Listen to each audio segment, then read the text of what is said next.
Now, I get really mad when people get sensitive about comedy. I do. I get really mad at people who get really sensitive about comedy. I mean, people just they pick and choose who and what can be made fun of as if somehow people find their entertainment on someone else's schedule. It's too soon to talk about this. No, no, it's never too soon to joke about something. And that's why today we are going to make fun of people who think that somehow fifth trimester abortion is a victimless crime. There's only one victimless crime, and that's murder suicide, unless there's kids.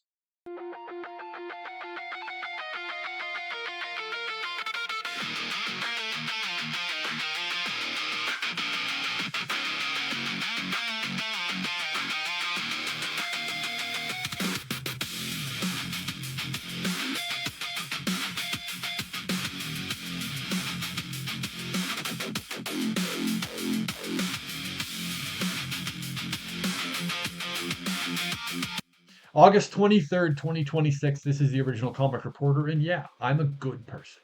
I'm a good person with a high bar for morality.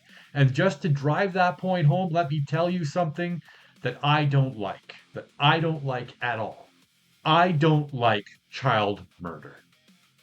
Thank you. If you're not a parent, then you need to listen for a second. You need to shut your mouth and listen to people who are parents because, quite honestly, you and your moralizing about how parents should be has gotten a little annoying. It's a little annoying. If you don't have kids, you have no idea what it's like to sit down for your 2 year old's birthday and have them throw a fit over the gift you spent 6 months saving up to buy. That ungrateful jackass, that ungrateful and conveniently helpless jackass is basically asking for it. He's asking for it. She is asking for it. Yes, intrusive thoughts activated. Intrusive thoughts activated. But here's the difference between a parent and a child who doesn't have kids. Parents don't act on that thought. Parents don't act on that thought. Parents don't grab the kids, shove them in a garbage bag, and drop them into shark infested water, no matter how tempting it is, because we love that kid. No, instead, parents feel bad about the thought, instantly revert to telling no one about it, and simply refer to their doctor because apparently, if you have a perfectly normal human reaction to a jerk acting like a jerk, parents need to be medicated while the people who don't deal with this shit all the time are allowed to roam free even though they aren't even remotely qualified to be considered sane. And this is why when I see all those mothers on TikTok making videos about the thoughts they've had and putting their child through a meat grinder, I believe it. I believe them. I believe they had those thoughts. See, because one of the things all of these TikTok moms capitalizing on a trend to get attention in the wake of tragedy have in common, two things they have in common.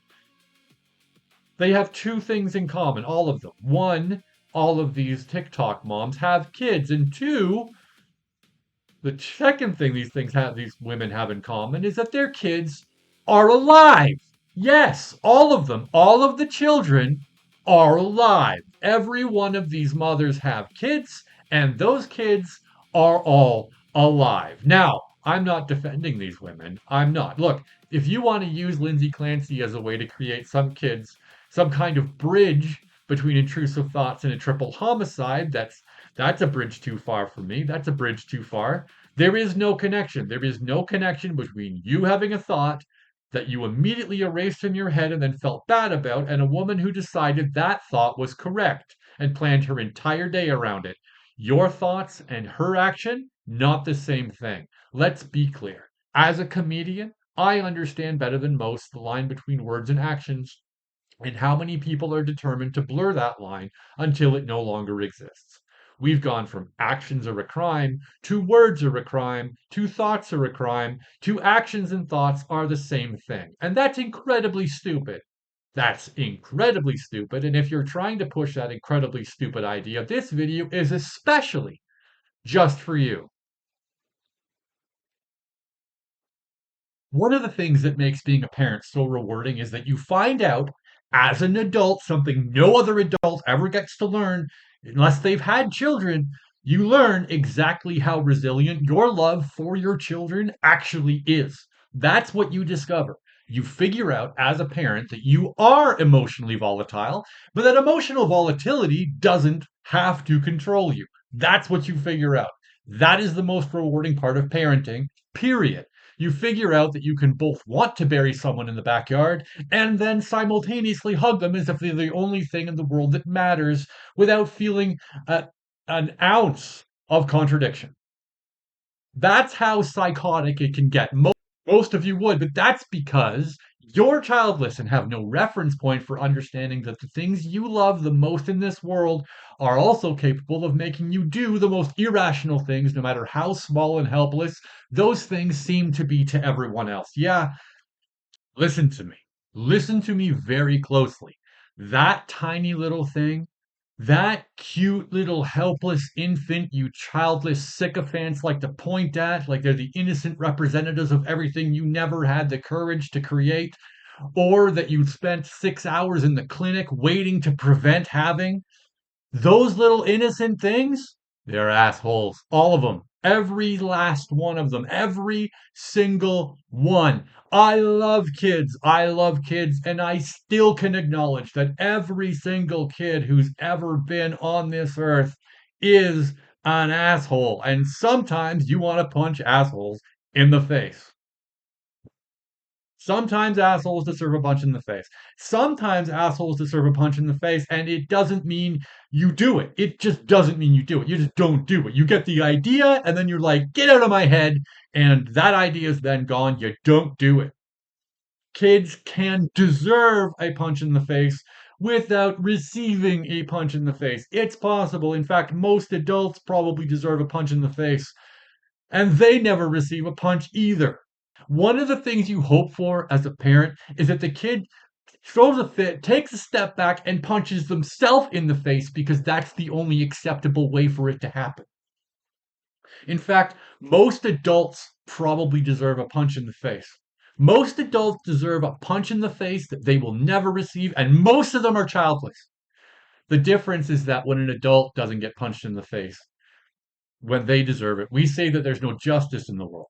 When a child who deserves a punch in the face doesn't get punched in the face, we call that good parenting.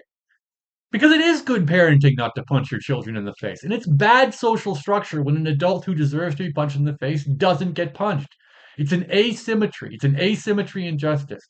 Listen, if you're an asshole without telling parents how they should behave with their kids, you are an asshole who I believe should be punched in the face as many times as it takes to get you to stop. I do not have time to parent both my kids and you. I really don't.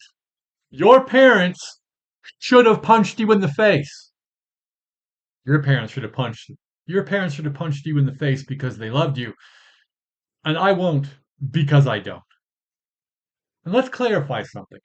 Let's clarify something in this whole argument. I do not care what women want. That's not the point. Women want abortion. Women want freedom. Women want a man who gives her everything and expects nothing in return. I get it. Modern women are cooked. I hear it every day. I hear it from everyone. I don't care. I don't care what women want. I don't care what women think. I don't care if women can drive or vote or get jobs or get reduced sentences for crimes because somehow some recently childless triple homicide enjoyer blamed her doctor for recommending she take a medication. I don't care about any of that. Does not matter to me. She is a criminal. And if you kill your children, you are also a criminal. No, because I'm not pointing at parents. I'm pointing at people who pretend to be the moral arbiters of what a parent is allowed to think about their children. Those people are bigger assholes than my children ever were, and definitely bigger assholes than Lindsay's kids ever got the chance to be. Listen, protesters, ladies of ill repute, actors, sisterhood enjoyers, people of a like minded intent. Go home, go home. This is not the hill you want to die on. Your kids survived. Your kids have a future. Your kids got a mom who didn't act on her impulses. Your kids won at life. Well, so far they won at life. Who knows what's coming for them later? One of these kids took until 5. You never know. You could have been Lindsay, ladies, but you aren't. And it is absurd that you would try to use your thoughts that you didn't act on to normalize actually acting on the thoughts as if you wish you could have. It's actually starting to feel like they're using not killing their kids as a moral high ground. Look at this great thing I did. Take the guardrails off. Clearly, none of us will do it, and clearly you will. There, there is a discussion to be had around letting women vocalize those intrusive thoughts of their husbands, and the fathers of their children can get an early warning in case there's an episode.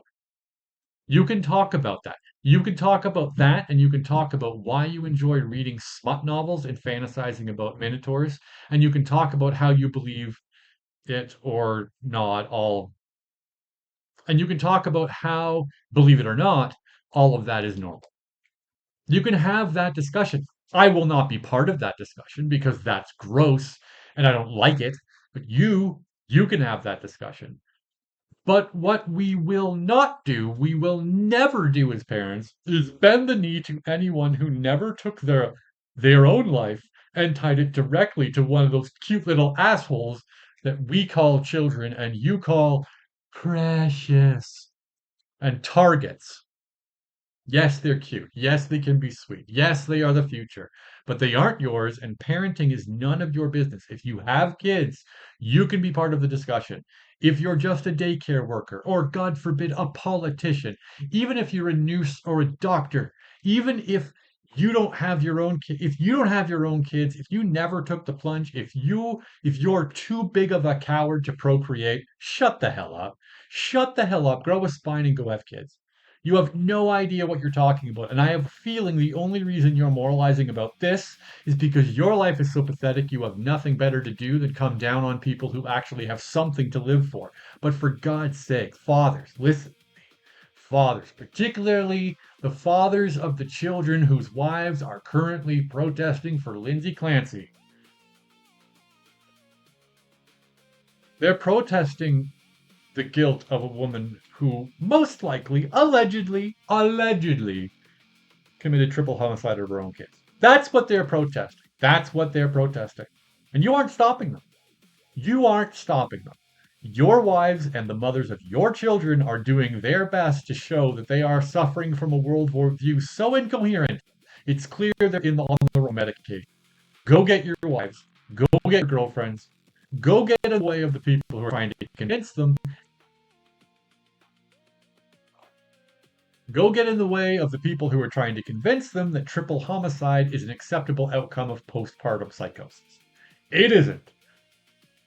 It isn't. Triple homicide is not an acceptable outcome of anything. And there is no amount of pink t shirts that can make it okay. Anyways, good night.